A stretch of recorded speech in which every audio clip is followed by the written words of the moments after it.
Hey, good afternoon, everybody. I'm in York, and today coming to you from the city walls, which you can see just over my right shoulder. York is one of the few cities that actually had walls that went around the entire area. This dates back to medieval times, defending the city when King Richard III was in charge. So today's York. I'm about done, actually, even though it's only 3 o'clock, because York is a pretty city.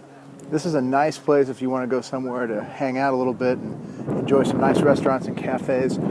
It's a little short on sites, largely I think because a lot of York seemed to get destroyed in wars in medieval times, wars with the Vikings, and of course in World War II had some issues. So there isn't a ton to see here. What most people make a point to see is the castle walls, which we're walking right now. Excuse me, the city walls that we're walking right now.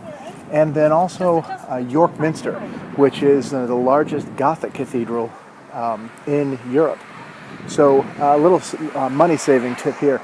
A lot of these churches have gotten into the habit of charging because they're so vast that trying to keep up with them is expensive, so they need to go ahead and charge. But one way to save a buck is what I'll be doing today, is just attending prayer service at 5:15. They don't charge people to go to the prayer service. Most of the churches have them about every evening. They last about 20 minutes.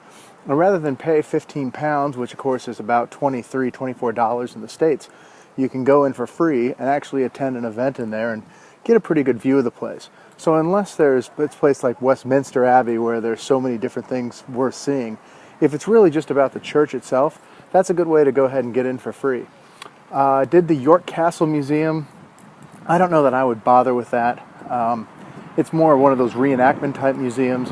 Kind of neat if you want to see what like old Victorian England looked like, but otherwise not much history there. And then the Clifford Tower, which used to be used in defense of the York Castle. I went and did that. Again, it was okay. It was a nice thing if you wanted to get a chance to see the skyline of York, but this is not one of the better skylines, so probably not something I would bother to do again. Anyway, gonna wrap up now. Be heading to Oxford tomorrow. Check out the second of the major universities in Britain, and that'll do it for today. Have a great Monday, everybody.